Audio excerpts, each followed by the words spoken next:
Hi, and welcome back to the Save It for Parts channel.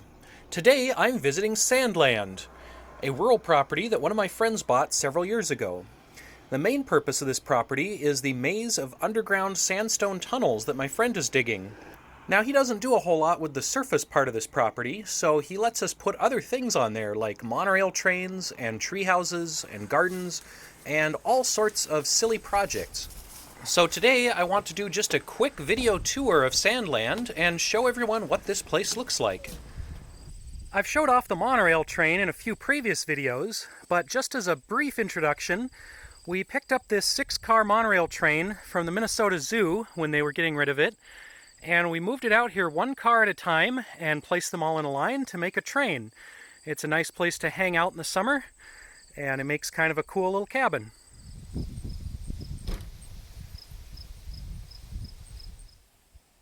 Sandland has a few of these little sheds around for storing tools and whatnot. We're still working on this one, so we haven't finished the siding on it.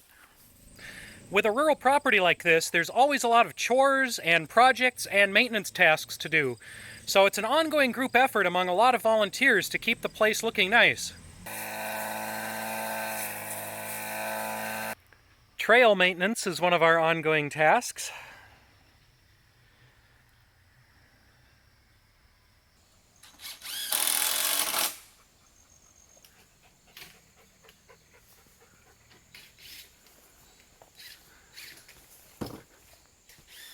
There was already an old logging road down through the valley here, and we just had to brush it out with a bulldozer.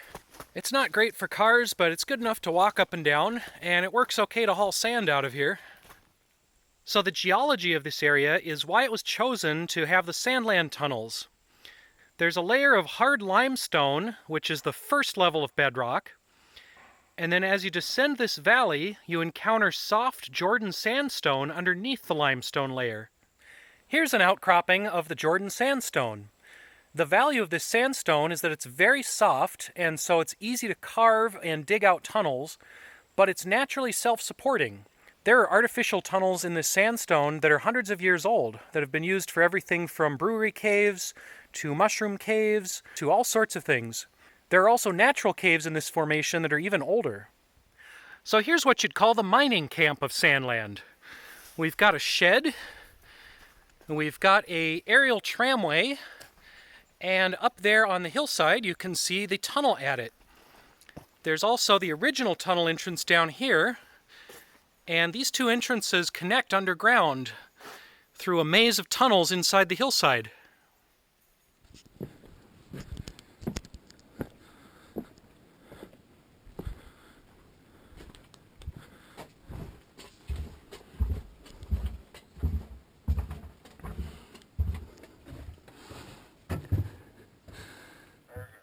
So here we are down in the tunnels, and these tunnels were all dug out by hand with some power tools, but mostly just people chipping away at the walls and hauling all the sand in buckets and little carts.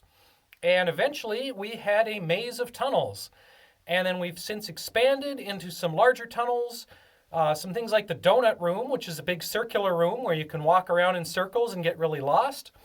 And then there will be drifts or side tunnels off of that donut room in the future that go to other places. And again, this was all dug out by the owner and friends and volunteers. And the owner is always looking for more people to help out with this. So if you happen to live near Minneapolis or near western Wisconsin and you're interested in digging tunnels or doing crazy projects like this, then drop us a line. I'll put a link up here to the website for Sandland. And I'll also link to the Facebook page, and then you can contact the owner through those and let him know if you're interested in helping out. And you can also check out the Facebook page and the website for semi-regular updates and photos and videos and whatnot of what things are going on down here, both below ground and on the surface. So let's do a quick tour down the main part of the tunnels and see what things look like.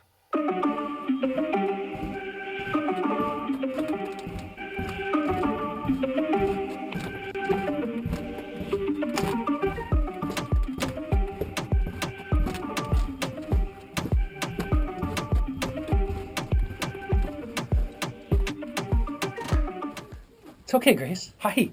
Hi, Grace. Good dog.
So let's take a look inside the three-dimensional maze and see what it looks like to crawl through there and get really lost. I've been coming here for years and I still get lost in that maze.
Since Sandland is all down in a valley, we have to have a lot of stairs and trails and switchbacks up the hillsides to get anywhere.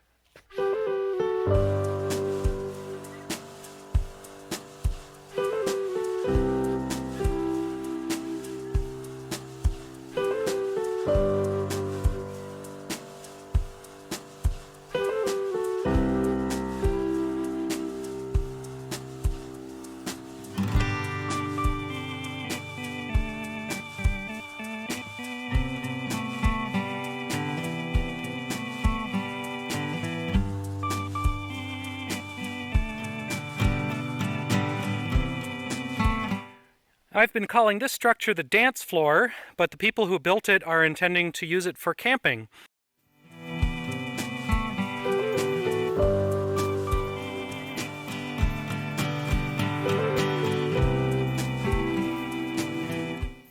Here's another one of the Sandland surface projects. This is a large garden and orchard area. We've got this rain catchment slash screen porch area. So it's kind of a relaxing place to hang out. And then the roof collects water. And then we can use the water to irrigate our orchard here.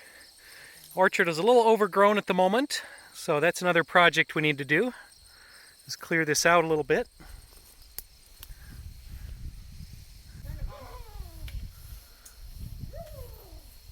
And here's another surface project. The Sandland suspended treehouse. So this treehouse is balanced in between two big trees. Still has a little work to do on it. We need to do some exterior siding.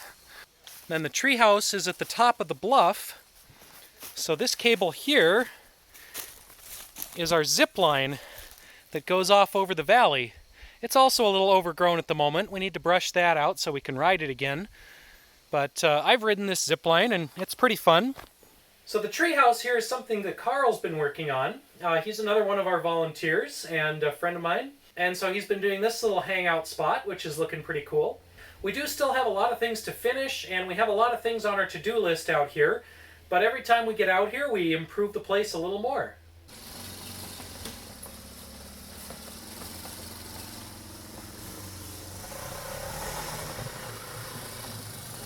So this has been a basic intro to Sandland, and if you want to know more info about specific projects like the monorail, you can check out my other videos. I have quite a few on the monorail.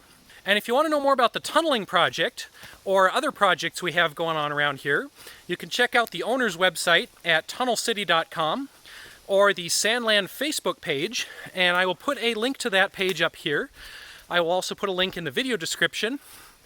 And again, if you live anywhere near the Twin Cities of Minneapolis and St. Paul, or in western Wisconsin, and you would like to help out with this project, we would be very interested in hearing from you. The owner occasionally also does fundraisers, so if we're doing one of those at the moment, you can find out about that on the tunnelcity.com website, and that's always appreciated as well.